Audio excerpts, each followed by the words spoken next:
Hello! Welcome! It's episode 45 of DobberProspects Radio. Episode 45. It's the number 45. Let's take a look at some recent players who were picked 45th overall in recent NHL drafts. We'll kind of dedicate this episode to you guys. So here's a couple hits. Most recently, Scott Perunovich was picked 45th overall by the St. Louis Blues. In doing some research on this, I noticed that a certain team had some pretty good success recently. That would be the Boston Bruins. They picked Jacob Forbasket-Karlsson, Ryan Spooner, and going back a few years before that, Patrice Bergeron. So they did all right with pick number 45. A couple of players who didn't really pan out in the 45th pick recently could be guys like Jeremy Morin, Colby Cohen, Guillaume Latendresse, and Matthew Chouinard, perhaps on future episodes of Where Are They Now? Anyhow, getting on with today's episode. Since the last show, there's been a little bit of news, some transactions in the NHL. So it's always fun to review those and talk about what the fantasy implications might be on some player movement at the NHL level. So let's start off with the big trade that went down a couple weeks ago now between the Arizona Coyotes and Chicago Blackhawks, sending Brendan Perlini and Dylan Strome to Chicago for Nick Schmaltz. Now, this is a little bit old, so I won't dwell too much on this. I think the common belief is that Arizona wins this trade outright from the start, getting Nick Schmaltz, the most established NHL player.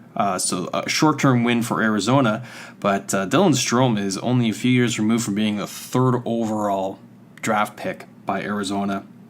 Picked right after McDavid and Eichel, and just before Mitch Marner by the Toronto Maple Leafs. So the upside on Strome has always been through the roof, and he's a center. The problem with him making that high upside a reality in the NHL has been his footwork. He's a little slow-footed, not undersized, but slow at foot. His hands are very quick. His vision is great. I think he's dominated the AHL last season and doesn't really have much to prove there. So I'm hoping that the move to Chicago, the Hawks will allow him to play on a regular shift in the NHL, possibly even with his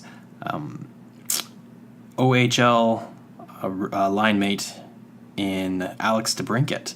Those two put up some eye-popping numbers with the Erie Otters en route to their Memorial Cup championship. They also played with Connor McDavid, but don't let anyone tell you that they were just riding the coattails of McDavid, because they held their own on a line with him, and McDavid graduated, and these guys went on to not miss a beat. Another interesting little sidebar to this trade and the Erie Otters reunion storyline that goes with it is not to be overlooked is the fact that in their minor system, playing in Rockford with the Ice Hogs, is another Erie Otters line mate of theirs, and that would be Darren Raddysh. So Raddysh, as you may recall, was a player that a few seasons ago, when he was dominating as an overage defenseman in the OHL with Erie and Strome and DeBrincat, former co-host Paul Zwambag and I were really bullish on this player, and we couldn't understand why he wasn't getting any sort of attention from NHL teams. He went undrafted several times. His final season in the OHL, granted, it was as an overager, as a 20-year-old playing against 16, 17, 18-year-old kids for the most part. Anyhow, he dominated. He was the CHL Defenseman of the Year, led the OHL in scoring for defense, ended up the following season getting an AHL contract, and then last season, in the offseason, he was signed to his entry-level contract by the Chicago Blackhawks, and he's doing just fine in the AHL right now. So he's a player who probably finishes the season playing entirely in the AHL again this year, but given the fact that the Chicago Blackhawks are in a rebuild mode, if this guy can kind of find some chemistry that he had with Strome and DeBrincat in the minors, he's a player that I wouldn't hesitate to look at putting on your fantasy roster watch list or even adding him to your team. I know I sure did in the DPFHL recently. Not to be overlooked in this trade is Brendan Perlini as well. He is an enigmatic player. He's got great size, great scoring ability, good hands, but just hasn't been able to find consistency at the pro level. He had a cup of coffee during the final season of one of his junior years and had an immediate impact in the AHL at the end of the season, scoring a number of points. Wasn't able to duplicate that the following season, had a bit of a bounce back last year. So he's a player I think maybe just a fresh start could really help him out. Another trade that went down, the Toronto Maple Leafs has been in a few. They made a swap with the Calgary Flames. So they sent Andrew Nilsson to Calgary in exchange for Morgan Klimchuk. So this is a pretty meh trade, in my opinion. I don't think either of these players really have any sort of NHL upside. I believe that they were maybe a little bit higher profiles earlier in their career, but their development just no longer projects them towards being impact players or even really NHL players. I think this is a minor league trade. If you own any of these players in your fantasy leagues, I'm not really sure there's going to be much difference unless you count minor league stats. Another move made by the Leafs, obviously William Nylander recently signed. We can all breathe a collective sigh of relief that we don't have to listen to that ongoing news saga anymore. So in order to make room for Nylander, the Leafs have to make a roster spot, and so they temporarily sent Travis Dermott to the minors. That was very short-lived, of course, as that was just a time-buying maneuver. He'll be back with the roster, if not already. Josh Leivo, however, is the odd man out. The Toronto Maple Leafs went ahead and rather than put him on waivers to send him to the minors and lose him for nothing, they sent him to the Vancouver Canucks in exchange for minor league prospect Michael Carcone. Anyhow, this is a guy that was never drafted, signed as a free agent by the Canucks, has been playing in Utica, and is basically a minor league player. So rather than lose Leivo for nothing, the Leafs are able to recoup and get a minor league asset that will help their Marlies team. And Josh Leivo gets a clean start in Vancouver, while he will look to replace Brendan Leipsic, who the Vancouver Canucks placed on waivers. He was claimed by the Los Angeles Kings. Brendan Leipsic is a player I've talked about on this podcast before. He's a player that I like. I got to see him play quite a bit when he was with the Toronto Marlies live. This season he struggled, 5 points in 17 games, nothing to write home about. He showed when he played in the AHL with the Marlies that he has very high skill level, great passing and playmaking abilities. I think his playmaking abilities are NHL level. His skating is good. His size is a little bit on the small size. He's a good but not great player. He's sort of a tweener, would be the way I would describe him. Too good for the AHL maybe, and just not quite consistent enough for the NHL. What I would really like to see him do in order to secure himself a full-time role in the NHL is rediscover the pest element of his game that he had when he played in the WHL in junior. And this is a guy that was WHL leading scorer in the final year of his junior eligibility, and he also had over 100 penalty minutes. You may remember him from such moves like drinking from the opposing team's goalie's water bottle that was behind the net, causing a bit of a stir. If he can carve out a niche like that in the NHL, a la Brad Marchand or Brendan Gallagher, those type of players, I think he needs a little bit more than just his skill to maintain his spot in the NHL. So, Brendan, if you're listening, be a little bit more of a dirtbag, would you? I think it'll be good for your career. Another player picked up by the Los Angeles Kings is Montreal Canadiens' former top prospect Nikita Scherback. So, this is an interesting story that the Habs have given up on. They're a rebuilding team, by the way, and they've given up on what was one of their top prospects. He was a first-round pick, 26 overall in 2014. He's got good size, 6'2", 192. He's 15% owned in Fantrax, and he's only 22 years old. So, in my opinion, it's a little bit early to be pulling the plug on this guy. His NHL career stats are not impressive, so I can see why Montreal was maybe getting a little impatient with him. 7 points total in 29 games played. His AHL stats are a little bit better. 95 points in 145 games played for 0.66 point per game. So just over half a point per game AHL wise, playing on Laval for the most part. Not a great team. I think this is a shrewd move by the Los Angeles Kings, adding themselves a good prospect. They're a rebuilding team. They need some help. If you are in a league and you want to take a chance on Scherback, I think he has the opportunity to maybe even play in the NHL with Los Angeles this season. Another even more eyebrow-raising waiver move this recently was Carolina Hurricanes placing Valentin Zykov on waivers. So Valentin Zykov was originally drafted by the Los Angeles Kings with an Edmonton Oilers draft pick, by the way.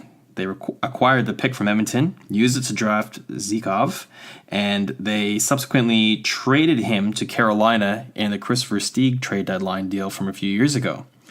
In 2017-18 season, Zykov had a great year. He played 10 games in the NHL, posting 7 points, and despite playing 10 games in the NHL, he still managed to be an AHL All-Star pick and led the AHL in goals, playing in 63 games, scoring 33 goals and 54 points. So he can score. There's no question about that. His foot speed is a little bit in question. So the first thing people are going to think of when they hear that he's claimed by the Edmonton Oilers is, will he play with Connor McDavid? Never draft a player in the anticipation that what if he plays with a superstar? Because obviously the follow-up question to that is, what if he doesn't? And if the answer to that is, then he's not fantasy relevant, then let someone else take that risk. However, if we're talking waiver claims here, your risk-reward factor is pretty heavily favored in the reward side, where you're not really giving up anything to add him onto your roster if you've got a waiver spot. I like this play. I think he's got some fantasy value. He's 36% owned in Fantrax already, so his ownership is creeping up on the high side. He's increased by 3.2% in the last week, so since the waiver claim. He's yet to play with Edmonton because he's waiting for some immigration issues coming from playing for an American team to a Canadian team, but those things usually tend to sort themselves out within a few days at the NHL level. So he's a player that I wouldn't hesitate to look at if you're looking for some fantasy options. All right, speaking of waiver wires and fantasy options, taking a look at purely prospect level, I thought this week I would take a look at some college players who are making some noise that you want to know about. I don't get to watch a lot of college games, so this is mostly stat-driven. And looking right at the top of the NCAA scoring list, you're going to find Evan Barrett. He is only 3% Fantrax owned. He's drafted by the Chicago Blackhawks. He's a 6-foot, 187-pound center, and he's only 19 years old. So this is a guy who's very likely going to be playing for USA at the World Junior Championships shortly. He's in his sophomore or second season in the NCAA. He's playing for Penn State, and he's got 25 points in 15 games, 12 goals, 13 assists. So a really nice goal-assist balance there. That's 1.67 points per game. And another player who you might want to put on your watch list, he's not NHL owned, he's gone undrafted a few times, is Alex Limoges. Now, I didn't know anything about this guy. I had to do a little bit of research on him. And something that I found out was he's in his second year in the NCAA. And 3 years ago now, he was playing in the USHL. And he finished 7th with 56 points overall in that league in 56 points in 35 games. He finished right between Svechnikov and Tolvanen, and you guys are probably familiar with those players' names. For some reason, he didn't get any draft love, went undrafted, went on to college, scored 21 points in 37 games as a freshman last year, and now, in his sophomore season, he is leading the NCAA in scoring, tied with line mate Evan Barrett, with 1.67 points per game, 25 points. He also has 12 goals and 13 assists. So very interesting profile there. If anyone is a little bit more familiar and wants to tweet at the show at DPR_show or at me directly at Farling, and let me know what's going on with this guy. I'd be really curious to understand why people think he's undrafted. Can't be size, not in today's game. All right, next player on the list would be a defenseman. Mr. Adam Fox. He's 20 years old, 5'11", 181, drafted by the Calgary Flames. 3rd round, 66th overall. He has 17% Fantrax ownership. And what's interesting about this guy is scouting reports and player profile for him list him as a good two-way defenseman, and that offense isn't even really his forte. And yet, he's leading the NCAA in scoring for defense. He was traded from Calgary to Carolina, and along with Dougie Hamilton and Michael Furland for Noah Hannafin and Lindholm. A great trade, really interesting trade. Still waiting to see how that totally pans out in the end, as Furland has just been dominant for Carolina. He's hitting everything, he's scoring goals, and Hamilton's Hamilton. I really like Dougie Hamilton. Anyhow, back to Adam Fox. The Dobber upside in this guy is 9.0, and his NHL certainty is 7.0. Those are pretty encouraging numbers if you want to look at adding him on your fantasy roster. And again, he is 17% owned in Fantrax, so there should be plenty of opportunity to add this player to your prospect roster. He's tied for 6th overall in league scoring. He's got 20 points in 10 games. He's leading the league in points per game at 2 points per game. I guess the big question is he going to sign in Carolina, or is this a player that could end up becoming a free agent? And that would explain maybe why Calgary was prepared to give up on him, because they might have caught wind or got an indication that he doesn't intend either maybe signing an NHL contract and becoming a free agent, or maybe he just didn't want to play in Calgary. One more player to look at. I wanted to talk about David Cotton. He is a Texas-born center, 21 years old. He's got good size, 6'3", 201 pounds. Carolina drafted him in 2015, late, 6th round, 169th overall. He is 0% Fantrax owned. That stat is probably going to change as he is climbing up the scoring leaderboard. He's a junior in NCAA playing for Boston College, and he's leading that team in scoring with 15 points in 12 games. 10 goals, 5 assists, 1.4 points per game. Some other notable players playing for Boston College that he's outscoring would be Oliver Wahlstrom, Jack McBain, Peli Rasanen, Adam Samuelson. I couldn't believe what the gap in the scoring was. It looks like Boston College is really struggling overall. These players aren't putting up very impressive points, and David Cotton is. So he's the exception to the rule there. Interesting if someone Boston fans, maybe Mark Allred watches a little bit of Boston College games from the Black and Gold podcast. Mark, do you want to let me know what's going on with Mr. David Cotton and Boston College this season? That'd be great. What I like about Cotton is obviously first and foremost his size. He's got great hands for a kid his size. He's starting to use his size a little bit more assertively, carving out some space on the ice. Now that he's not the young kid in the league, he's a 21-year-old playing college hockey, so he's able to use his size and experience to carve himself out some ice and use his weight, throw his weight around. His skill is great. He had some pretty impressive scoring stats playing high school hockey before he was drafted. He's got a good hockey sense, and his skating ability is something that's improved. There's a good article on David Cotton I encourage you to read from Elite Prospects, their EP Rinkside. That's a tremendous, tremendous series, by the way. Great content there, showing you all kinds of players that you want to know and keep an eye on. All right, so those are your waiver wire players for this week. Let's go ahead and take a look at some of your questions. So thanks for sending in your questions this week. The first one comes to me from Pats at St. Pat Burns, and he wants to know if Jonathan Dahlen is a stud or dud. Stud or dud was a great segment that Paul and I had a while ago. We might want to revisit that. Okay, so first of all, Jonathan Dahlen is 20 years old. He's in year one of his AHL career, having come over from Sweden where he was playing some junior hockey. This season, he's got 23 games under his belt, 3 goals, 10 assists for 13 points. Not bad. He's 20% Fantrax owned. It wasn't too long ago, he had 6 points in 7 games at the World Junior Championship. So, looking at his stats, I haven't really had a chance to watch him play for Utica this year. But do I think he's a stud or a dud? I think he's a stud. High-profile prospect. Sens fans were crying when they traded him to Vancouver for Alex Burrows. That's going to go down in history as a terrible trade. I really do think that Jonathan Dahlen has NHL upside and the top 6 role.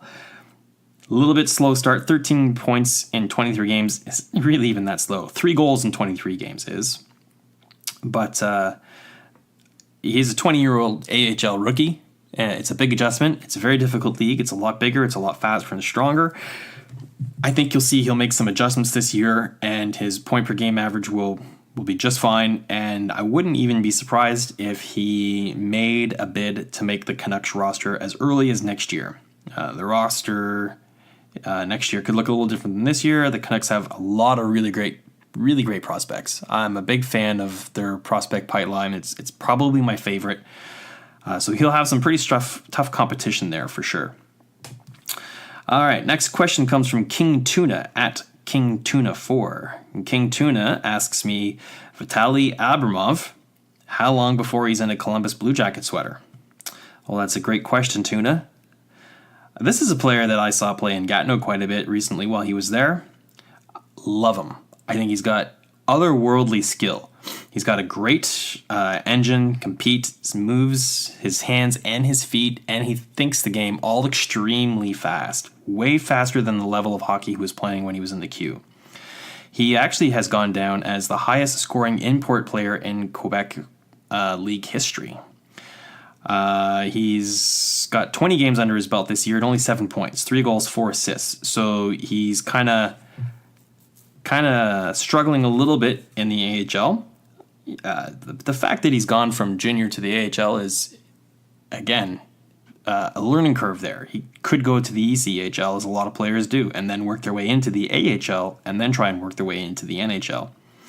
What's mostly concerning about me in the stats line is, if you look back a little bit, playing with Russia at the World Junior Championships, we had 1 goal and no assists in 5 games with them recently. And that's playing against the elite of your peers, and he kind of struggled. So dominated the Q year in and year out, struggled at the World Juniors, and now he's kind of mediocre at best in the AHL. So what I'm saying is I'm not pulling the plug on him as a prospect. He's only 20 years old and a rookie in the AHL. But what that does mean is I might be reassessing my original thought on how soon he could make it to the NHL. Originally, I was thinking that he would probably play 1 season in the AHL before really seriously competing to play in the NHL. So that may still be the case, but he's going to have to figure some things out in short order this season in order to make that a reality. Do I still think he has NHL upside? Absolutely. Top 6 NHL scoring winger upside, very fantasy relevant. So I guess the earliest would be 1920, but probably 2021 is the short answer there. Next question, Flying V's at I'm Your Huckleberry. He asked me thoughts on Fred Allard and the NHL ETA to Nashville. So, Flying V's, Fred Allard is a defenseman playing with the Milwaukee in the AHL. He's in his second year. He's got 16 points in 24 games. He's got decent size. It's 6'1", 179, and he's 20 years old. So those are all around good numbers. He's a good two-way defenseman. Plays physical, has an offensive upside, can move the puck. So there's a lot to like about his game. And his game certainly projects well at the pro level up to the NHL. I guess doesn't project he's in the at the pro level now. Where I do see him playing is in their bottom 6. And I guess if you want to look at projecting him into Nashville's roster, you got to take a look at what's his competition like? What's the opportunity there? So Nashville's defense is pretty well known to be deep and excellent. Their top 4 aren't going anywhere. He's not moving out Subban, Yossi Ellis, or Ekholm from the top 4 spot. Ultimately, I think he projects to be a bottom pairing player at the NHL level. So right now on the roster, his competition is guys like Dan Hamhuis, Matt Irwin, and Bietto. Not impossible for him to knock one of those guys out of a roster spot. Probably not this year, but maybe next year. However, here's the catch. He can't get surpassed or outbid by other top prospects that Nashville has. And I'm looking at you, Fabro and Ference and Carrier. Those are all 3 prospects within the Nashville system right now who I would say are ranked higher on the depth chart or organizational ranking than Allard is. So some of these guys are in junior or college hockey and might want to play another year at school. If that's the case, then that bodes well for his opportunity to make the team next year. But if all three of these guys try to make the Nashville Predators roster next year, including Allard, that's all four of them competing for 2 spots, well, you do the math. So the ETA on him, I think, would be dependent on those players and other roster moves and injuries, etc., etc., etc. But either 1920 or 2021 season, if he hasn't made it by then, he's not going to, at least not in the Nashville organization. You asked me what his ETA to the NHL or Nashville was. I think his ETA to the NHL might be faster if he wasn't owned by Nashville, if that helps. All right, another question by Flying V's. He asks, with Denis Guryanov's play recently, has he redeemed himself as a top prospect? So we're shifting gears to forward and the Dallas Stars and Denis Guryanov. He is a 21-year-old player. He was picked 12th overall by Dallas in 2015. He's got 20 games and 22 points in the AHL this year. He, after being drafted, he played a little bit in the KHL, struggled a little bit there, bounced around a little bit, came to North America, played in the AHL, had a so-so season, and now he's kind of living up to expectations this year. He also scored 7 points in 7 games at the World Junior Championships with Russia recently as well. That was an impressive showing in tournament about 2 years ago. So the fact that he's only 21 years old, and when he was drafted he was considered a top prospect, my argument is that he never really, for me, lost that top prospect moniker. I don't think you can, after 2 short seasons, just kind of pull the plug on a player and give up on him. If you did, well, that's your choice. You may or may not be successful writing off players before they turn 22 or 23 years old. I wouldn't. And so therefore, I'd say he never lost the moniker of top prospect, and I would say he still is a top prospect. Yeah, the next question, David Lemaire. He asked me the chance that Gusov comes to the NHL and when. I would say the chances of that are 50-50. And when his contract expires. I believe I've talked about that on an episode, 2 episodes ago. So go through the catalog and see what I had to say about Gusov there. 2-point question, though, by David. David Lemaire at DavidLE2899 asks me the potential of Nick Merkley and Conor Timmins, and if I can comment on their injury history. So that's a great question. Nick Merkley, Arizona prospect, and Conor Timmins, Colorado prospect. Merkley's out with, I believe it's a knee injury, and Timmins is out with concussion-like symptoms. So both of those can be career-limiting injuries, and getting injury updates on hockey players is challenging enough as it is, but it's even more difficult with prospects. Maybe it's because there's not quite as much as an appetite for news on it, and it's easier for teams just to say nothing because no one's asking. I'm not sure. But I really don't have a lot of information on these players' injuries. I understand that they're both skating and trending back towards making a return to hockey, so that's interesting. Hopefully they can make it. I think Merkley is sort of a 50-50. He's a very fantasy-relevant player, and he's one of those players that I think his fantasy value will be higher than his NHL value. And Timmins might be the opposite. However, I think he is a surefire NHL player if he can get his health under control. I don't think he's missed enough time for it to stunt his development. I think that's true in both players' cases. I think they're talented enough to continue developing. They're not missing enough time. They're not missing unless they miss this entire season. But the fact that they're skating and working towards coming back, I don't believe they will. So Timmins, I think, will be a core player for the Colorado Avalanche, actually, on their blue line. He'll be a future top pairing or top 4 defenseman with the likes of Cale Makar, Sam Girard, Nicholas Milosh, and Nikita Zadorov. I think that's your future look on Colorado's blue line, and I think Timmins is a big part of it. Last question comes from NHL Ranking at NHLRANKKING, and he asked me, what do I think the Canadian World Junior roster will look like? And as chance would have it, Canada announced what that roster will look like today. They had like a 35-man training camp invitation list, and so I have that to work off of. And what I think, before we get too deep into the roster, the first player I want to talk about there is Gabe Vilardi, as he was named to that team. So what's interesting about that is Vilardi hasn't played at all this season. And going into the offseason, it was kind of assumed that his junior playing days were over and that he would be a lock for the Los Angeles Kings roster. And unfortunately, he's had some back injury issues. He hasn't played a game yet this season until actually just this weekend. I believe he's got one AHL game under his belt while I record this. He's playing in the AHL on a conditioning assignment. Because he's junior eligible, he can't play in the AHL full-time this season. It's got to be either the NHL or back to junior. So right now, he's been assigned to a conditioning stint in the AHL, and that pretty much should last him until the World Junior Exhibition and Training Camp begins midway through this month. So just a couple of weeks as the tournament starts on Boxing Day. So he'll be playing with Team Canada after he's done his conditioning stint in the AHL, and then he'll play with Team Canada throughout the World Juniors, barring injury, of course. That's when things get really interesting.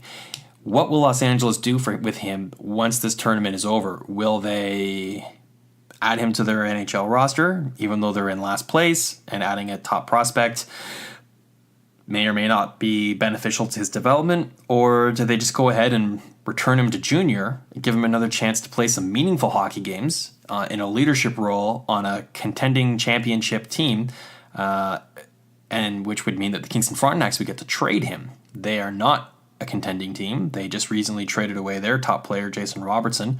Most of their players last year graduated. So the Frontenacs are a rebuilding team, and this would be a huge boon to the Kingston Frontenacs if they were able to trade Gabe Vilardi and recover some more of their lost draft picks and maybe a couple of prospects.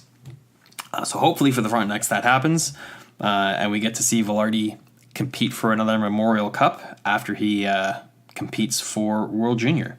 So moving on to the question at hand, Team Canada and what that roster will look like. Since we've talked about Vilardi, I think we'll start up front. So Gabe Vilardi, in my opinion, is a lock to make the team as likely the number one center. Canada's going to have some really interesting decisions to make down the middle. They got a number of options they can go with here, and Cody Glass, Morgan Frost, Barrett Hayton, Joe Veleno, Nick Suzuki, Jack Stagnica, I believe, is a center as well.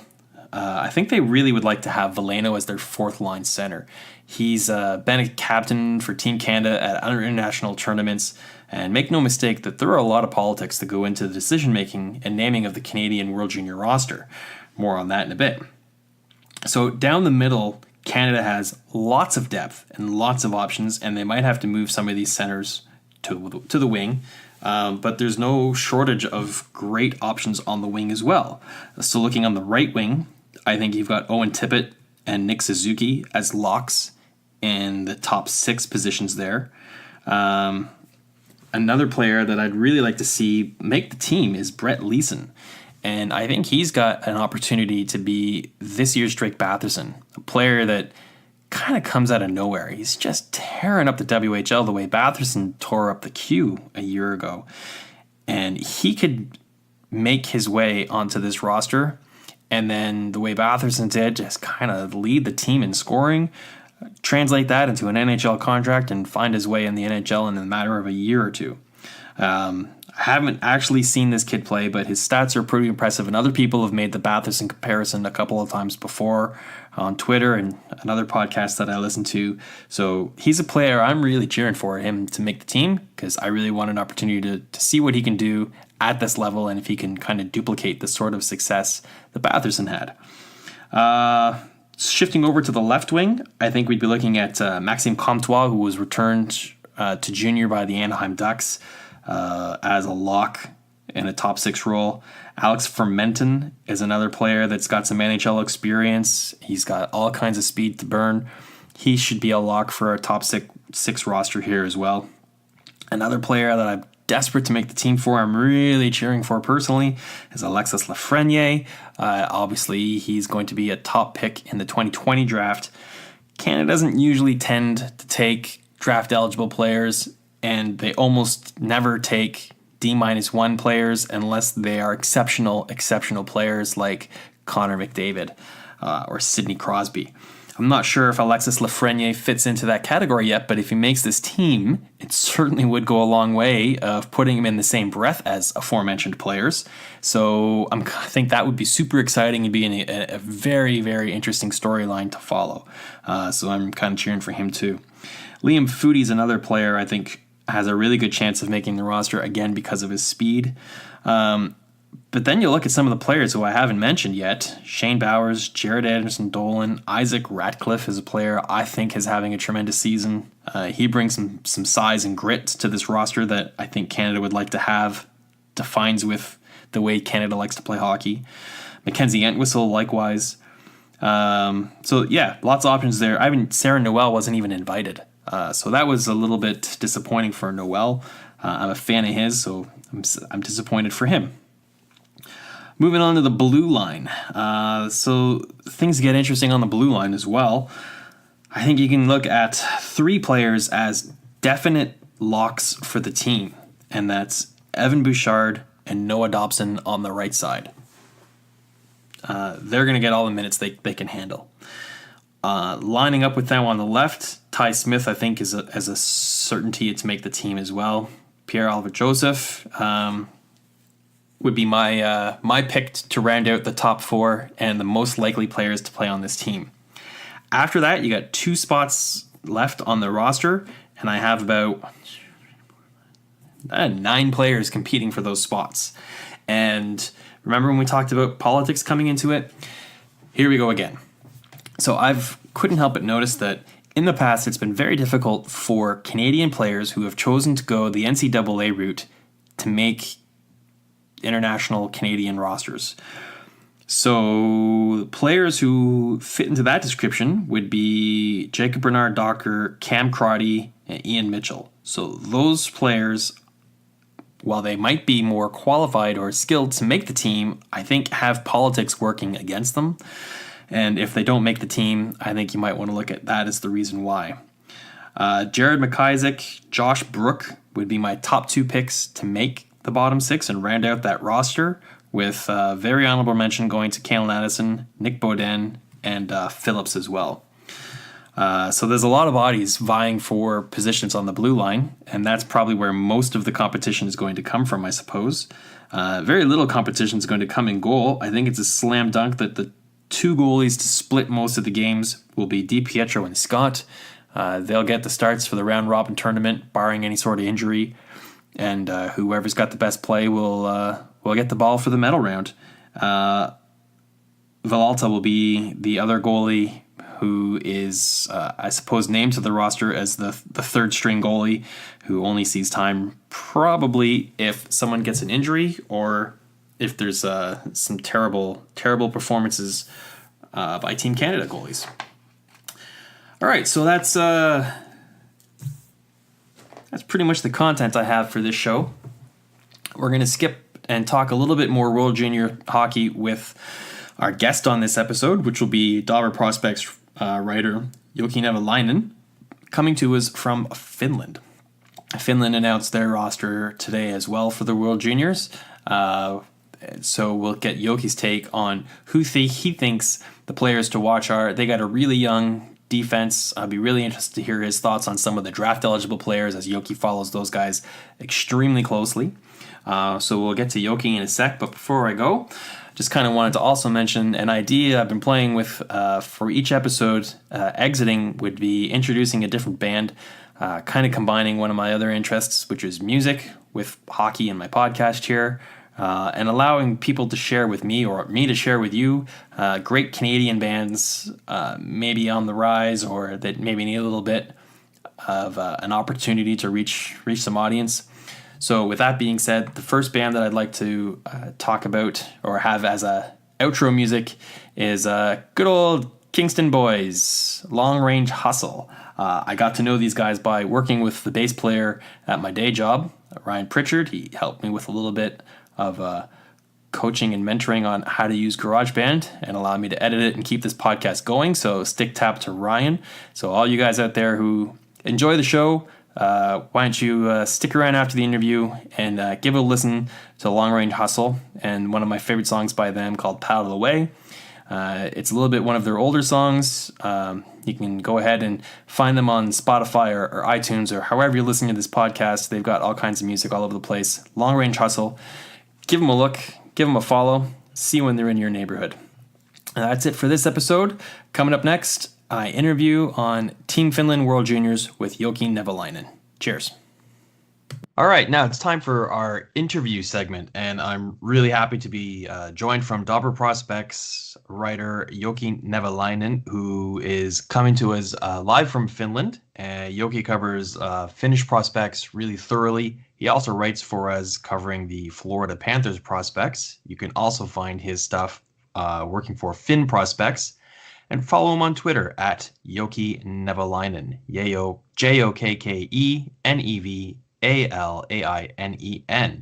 Jokke, welcome to the pod. Thanks for coming on, man. Thanks for having me. Yeah. All right. So this is, we were just saying before we started recording that the timing of our interview here is outstanding, as about 2 hours ago, Finland announced their initial roster for the World Junior Championship. Previously, you wrote an article on DobberProspects forecasting your thoughts on who would be on that roster. Now that it's officially announced, with 3 more spots to go, do you see any surprises there? It seems pretty close to the list you posted a few weeks ago. Yeah, I think the biggest thing on defense is that 2 question marks, Urho Vaakanainen and Emeli Räsänen, are missing from the camp roster. So both have been dealing with injuries lately. So I think they just aren't ready to play by the time the tournament starts. So that's going to be 2 big names, drafted names, who are going to be missing from the final roster. Yeah, there's a lot of big name players that are not named to the roster, mainly because they're playing in the NHL. So let's skip those guys for now, and we'll maybe come back and share some thoughts on whether or not we think they'll be added in after. But let's talk about the known quantities. The first thing that jumped out to me after looking at this roster, beside the missing names, was how young their defense is. They have 4 draft-eligible defensemen on their blue line. What can you tell me about some of the guys on their roster, as most of these names will be the first time most of our listeners hear them? Yeah, well, I think the most interesting one might be Ville Heinola. He's been playing for Lukko in the Liga, and he's been playing on the top power play and getting over 20 minutes per game lately. So as a 17-year-old, he's really impressing right now, playing against men. And at the recent U20 tournament in Czech Republic, they used him on the top power play on the Finnish team. So that's kind of suggesting that they see him in that kind of role at the World Juniors as well. Right. So the 4 draft-eligible defensemen they have are Ville Heinola, Mikko Kokkonen, Lassi Thompson, and Antoli Honka. All these players are players you're confident will be selected in the coming draft in Vancouver in 2019? Yeah, and I think all 4 will be probably top 60, maybe even top 50 picks. So they have had great seasons. Well, not so much for Antoni Honka, but I think his upside is too good to pass. Interesting. So very young defense core, but highly skilled. Yeah, all 4 can move the puck. They are smart 2-way players, and well, Honka is more of an offensive guy purely, but the other 3 guys are more or less 2-way guys and having great seasons so far. Right, and Lassi Thompson is a player that's playing in North America right now. I think it's in the Dub, right? Yeah, Kelowna Rockets. All right, so there's a player that some of our listeners might be familiar with, as he is playing in North America. The 2 other players that are named to the Finnish defense already would be Oskari Laaksonen, a Buffalo Sabres prospect, and Toni Utonen, Vancouver Canucks prospect. What can you tell me about these two guys? Laaksonen has been having a great season this with Ilves. He's playing on the top pair, top power play, getting some PK time as well. So he's seeing big minutes, and I'm expecting him to be a top pair guy for the Finnish team. And Toni Utonen is playing very limited minutes, like 10 minutes per game in the league. So it's been a tough season for him so far. But I do think he will be on the roster, probably more on the third pair type of role. Okay. And of the 6 players that we've talked about here, the 4 draft eligibles and the 2 drafted players, who do you think is the most fantasy relevant? The player that, fantasy guys scouting the World Juniors for their fantasy roster, what are maybe the top 2 defensemen that they want to look at adding onto their fantasy roster? Who's most relevant? I think Oskari Laaksonen, since he's a bit older, 19 already, and he's pure offense, adding some defensive capabilities lately, but he's a big guy, a 6'2", needs to add a lot of weight before he can play in the NHL though, but very skilled, very mobile, and I think he will be, the Sabres drafted him in the 3rd round, I believe, and it's looking really, really smart right now. And other name, I think Ville Heinola. He's one to keep an eye on. And then if you're looking for pure upside, then Antoni Honka is the guy to gamble on. He's very risky, but his upside is huge. Interesting. Before we move on to the forwards, let's talk a little bit about some of the absentees. Obviously, Miro Heiskanen is the top name for their entire roster. I don't think there's much chance that Dallas is going to release him for the tournament, as he's playing for their roster in the NHL and looking pretty good as well. Yeah, he's not going anywhere. Right. You could make the same argument for Henri Jokiharju, who's playing with Chicago Blackhawks. He's got 10 points for them already, all assists, but Chicago's a rebuilding team, and I think they're interested in seeing how he can continue to contribute to their roster. So I don't see him as a player that's likely to be released either. How do you feel the same way? Yeah, I do. Yeah. All right. So the other 2 players you mentioned were Emil Rasanen and Urho Vakanainen. Both players NHL drafted. Rasanen by Toronto, Vakanainen by Boston. Vakanainen's played in the NHL this season. They're both currently injured. I'm not sure what their injury status is. Do you see them as a possibility for being healthy come Christmas in the World Juniors, and that they might be one of or 2 of the 3 players named to the roster? I don't think so. They already have 10 defensemen on the camp roster, so I think if there was any chance of them being healthy enough, they would have been on the camp roster. But I think they're gonna miss the tournament because of those injuries. Yep, fair enough.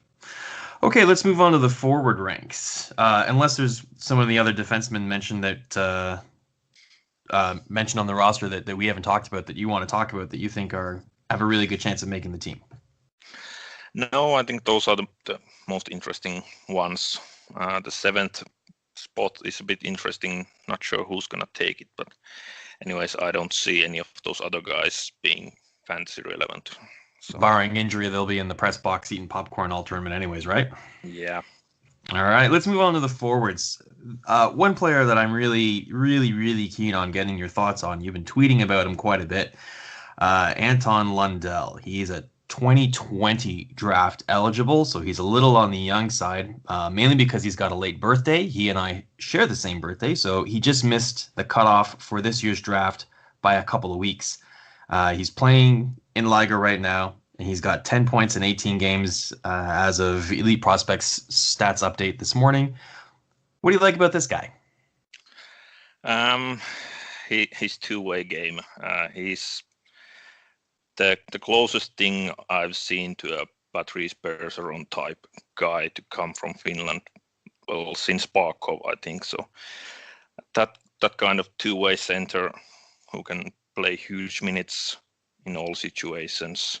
He has that kind of upside. And I think we're looking at a top 5 pick in 2020. Yeah, the fact that he plays center doesn't hurt his draft status, right? We saw this summer that centers get a higher preference over wingers. Yeah, and I like him more than Kotkaniemi as a prospect. So that's the type of prospect we're dealing with here. Yeah, so he's got it all right. Size, skill, two-way game. How's his skating? Good, really good. They're using him at wing this season mostly, but I think next season he will be a full-time center in the league and could be a dominant player by the time. That's really, and you have him projected to play center for this team. Yeah, mainly because they don't have a ton of centers available, so he's a natural fit down the middle.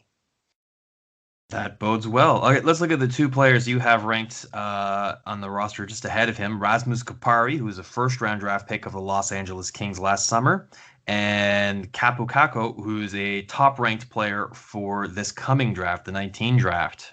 You got both of those guys on the roster ahead of him based on age and experience, I suppose? Yeah, mostly.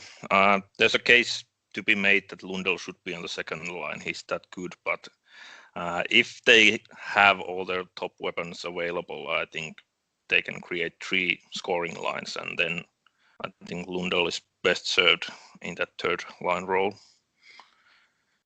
Okay. And I think Kupari is the obvious number 1 center for the team because he has that amazing chemistry with Aleksi Heponiemi. Those two have been playing together this season for Kärpät in the league, and they are some of the best, most exciting players in the league. So you're looking at a duo that can dominate games even against pros. Right. So Kupari and Heponiemi, there's two players that Kings and Panthers fans are going to be excited to see. You'll know Aleksi Heponiemi very well because you cover Florida Panthers prospects for Dobber's Prospects, and he's from Finland, and he's playing in Finland right now. Where do you think his upside is as a fantasy player in the NHL, and what do we see his ETA at for making the switch to Florida? I think he needs at least one more season, either in Finland or in the AHL. He needs to add some muscle to his thin frame. But after that, I can see him playing in the NHL. And upside-wise, I'm not sure I want to put any sort of cap on him.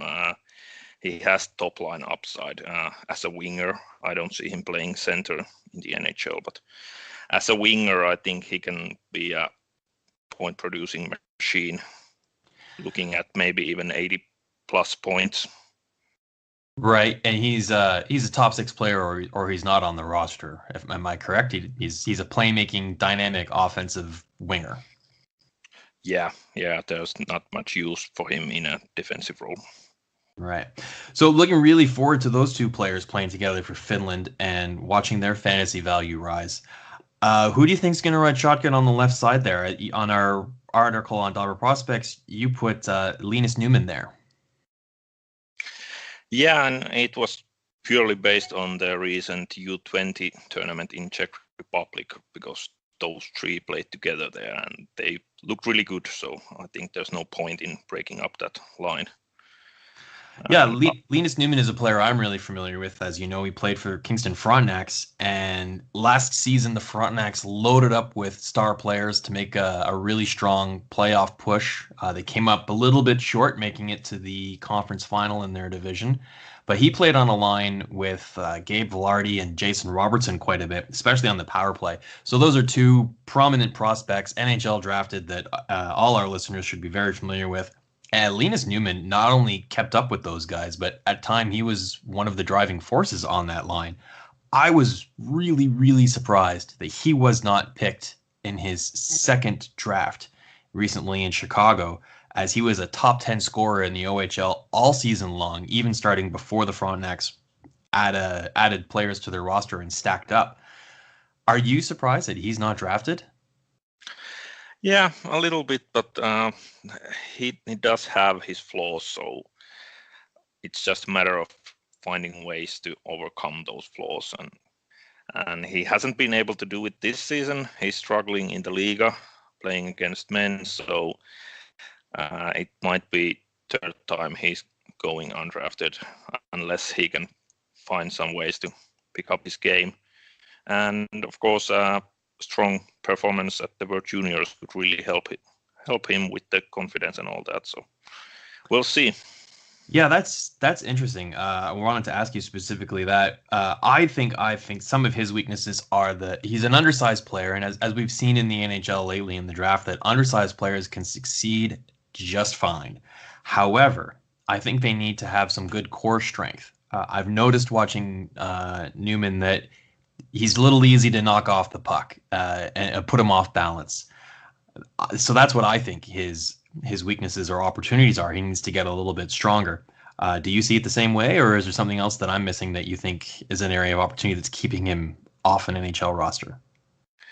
Yeah, that's one big part, and then just effort level and all that. He needs to be more consistent and all that. But those are fixable issues he has, but he needs to put in the work. Yep, that's absolutely correct.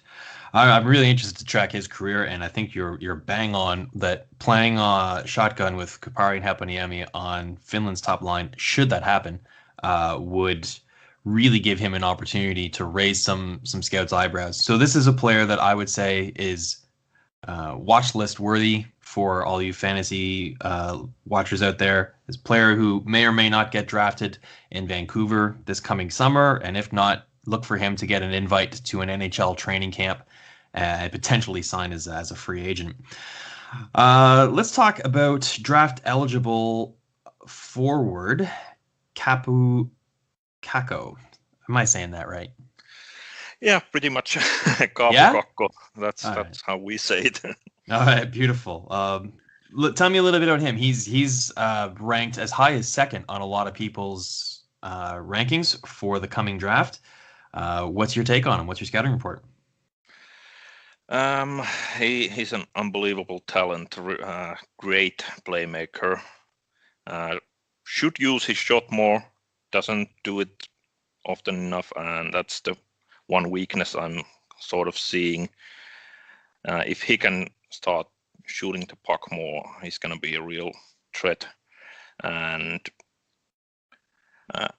the interesting thing about him is that most people know him as a winger, but he has a history of playing center, and the U20 team was using him at center in the Czech Republic tournament lately. So I think he will be a center for the Finns, but we'll see. It's also possible they move him back to wing. Where do you have him ranked for the 19 draft? Second. No questions. Really? And obviously the fact that he's capable of playing center. Do you think he's a more natural center than Kotkaniemi? Not sure. The games I've seen him at center, he hasn't had good wingers, so it's a bit difficult to really say much about his play down the middle when you don't have any support. I'm really hoping they give him some good wingers, some goal-scoring wingers on his side, so that he can really utilize that playmaking ability he has. All right, well, let's talk about who you project to be riding on the wing with him. I think we were looking at New Jersey Devils prospect, potentially, Arni Talvait. Am I saying that right? No, Talvitie. No. Talvitie. All right, I was way off. Do you think he's an option? Yeah, I think they have a lot of options for that second line wing. If Christian Vesalainen and Eeli Tolvanen are available, then I think those are obvious choices for the second line wing spots. But if for some reason, for example, Tolvanen isn't released by the Predators, then they have a bunch of options, including Talvitie, but also Niklas Nordgren and Jesse Ylönen. I think are a couple of interesting prospects drafted last summer. Well, if they can get Tolvanen and Vesalainen, that would give them a pretty formidable top 6 lineup. What's your take on how Tolvanen's season's gone so far, and do you think there's a 50-50 chance that he gets released, or better than that, or worse than that? Yeah, they did call him up lately, but I think it was mostly because of injuries. So I think he's going back down to the AHL, and in that case, they are probably loaning him to the tournament. So I think it's more than 50-50 that he goes, but you'll never know until they officially release him. Right. All right. There's a number of other NHL prospects on the forward ranks: Santeri Virtanen, Niklas Nordgren, Jesse Ylönen, Teemu Engberg, and Sampo Ranta. Out of these type players, who are some that you think would be worthy of fantasy owners keeping an eye on and maybe putting on their prospect roster, or if they own them, keeping an eye on them and seeing how they fare? Who do you expect to stand out the most out of that group? I think Niklas Nordgren has a great chance to really impress in this tournament if he's healthy. He's been dealing with injuries again this season, so that's been his problem past year and a half or something like that. So he has a chance to really impress. Very, very talented, small winger, great playmaker, has a great shot as well, so can do both. And yes, Ylönen, I like his upside a lot, but he's been struggling a bit this season, so it's possible he doesn't even make the final cut. That's just how tough it is to make the team this year. Yeah, on that note, so let's play devil's advocate. Let's assume that Vesalainen and Tolvanen are named to the team.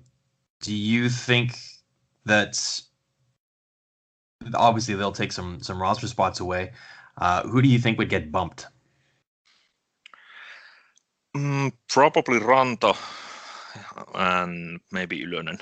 So 2 guys who haven't had a great season.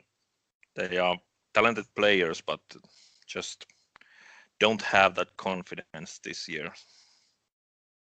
All right. One last player that was named to this roster that I'm pretty unfamiliar with, and by pretty I mean completely, Samueli Vainopa. How wrong did I say that? Yeah, it's a difficult name, I'm sure. Vainionpää.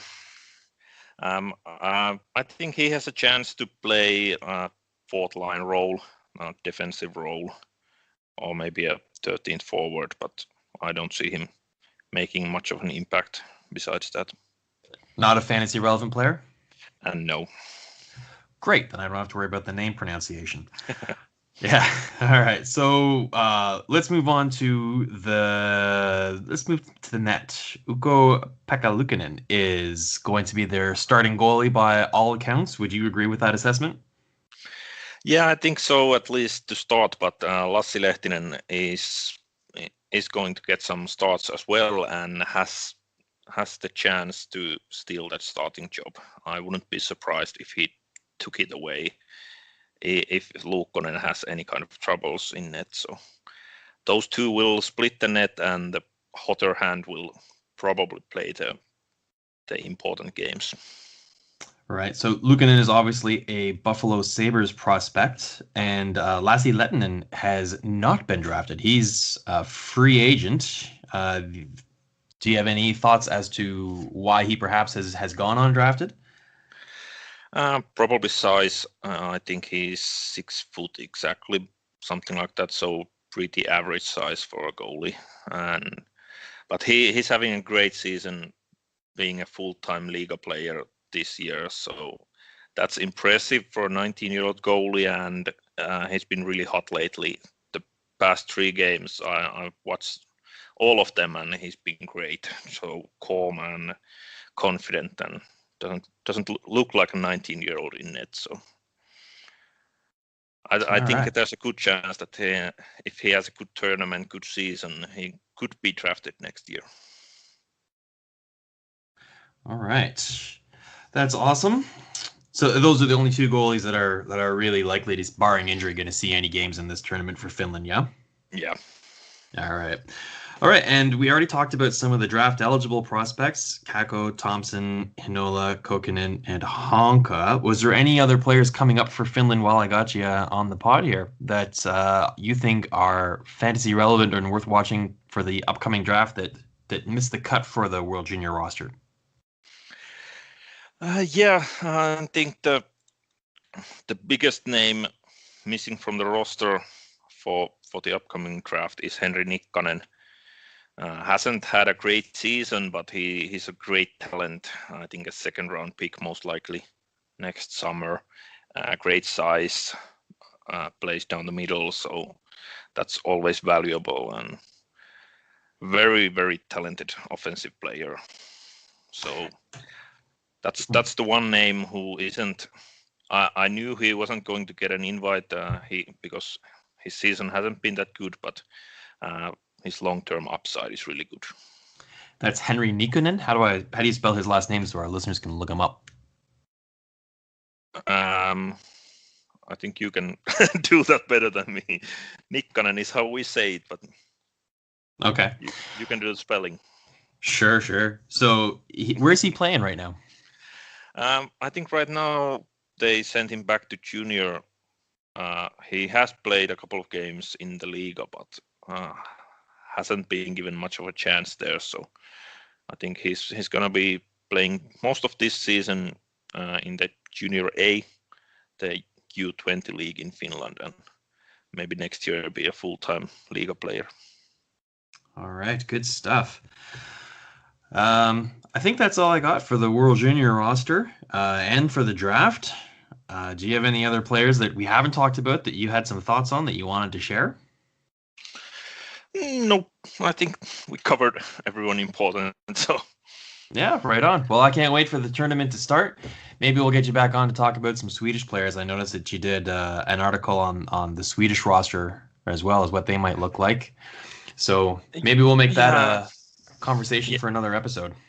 Yeah, and just released the Russian roster today as well, and I'm gonna do the Czech Republic roster later this week. So I'm making it a full series. Yeah, excellent stuff. You're doing great stuff on DobberProspects. I really liked the goalie ranking, consensus ranking that you organized and put together. That was a good one. What else you got coming down the pipe, and what else has come out recently that our listeners should head over to DobberProspects and check out? Yeah, well, I released my way too early 2020 draft rankings a couple of weeks ago after the U17 tournament, and then we have this top 100 or something like that consensus ranking for the skater prospects coming up. So that's going to be really interesting. We have a bunch of writers sending in their top 50, and then I'm going to combine those results into a consensus ranking. So looking forward to that. Going to be out next week, I think. Awesome. All right, guys. If you don't follow Jokke on Twitter, you're missing out. His content is amazing. And give him a follow at Jokke Nevalainen. Jokke, thanks so much for coming on the pod. And we'll talk to you soon, yeah? Yep. Thanks. Right on.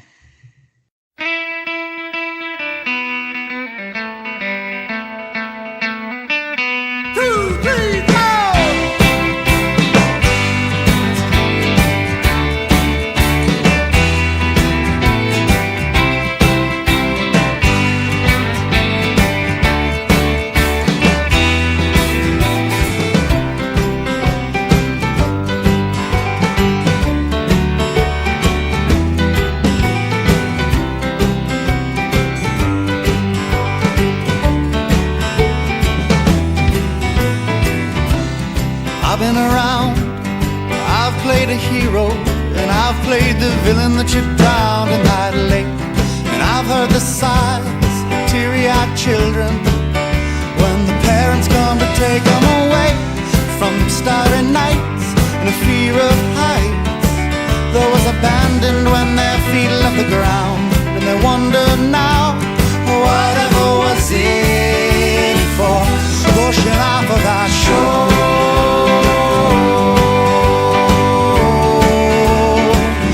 pushing off of that shore.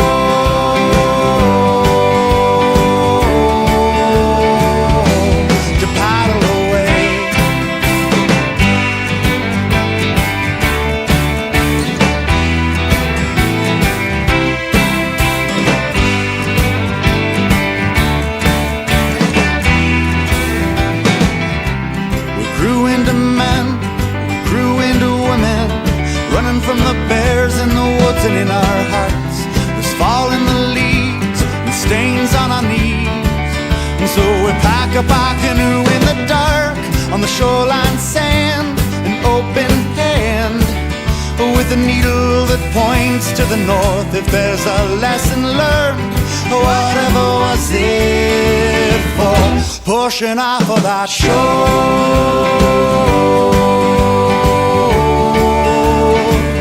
pushing off of that shore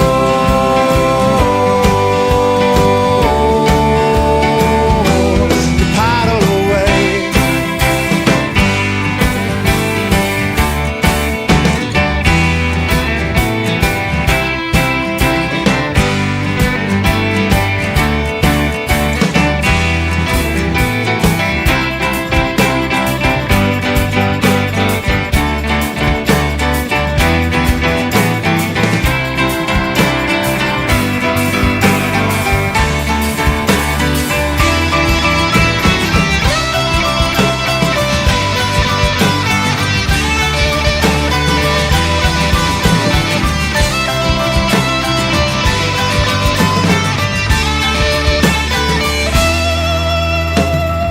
Pushing off of that shore,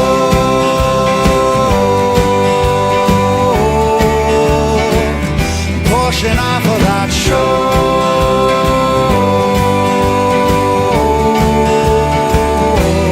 off of that shore,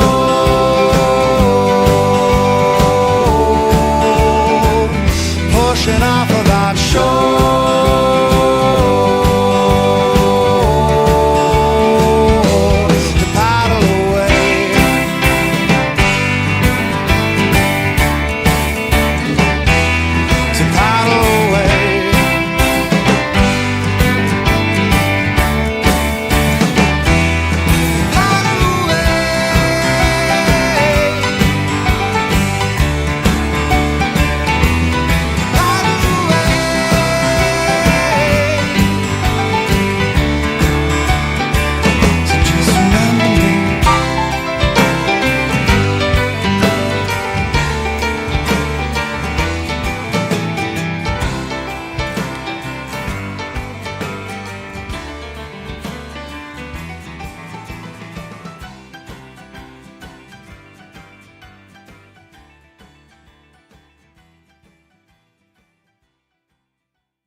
Stop recording.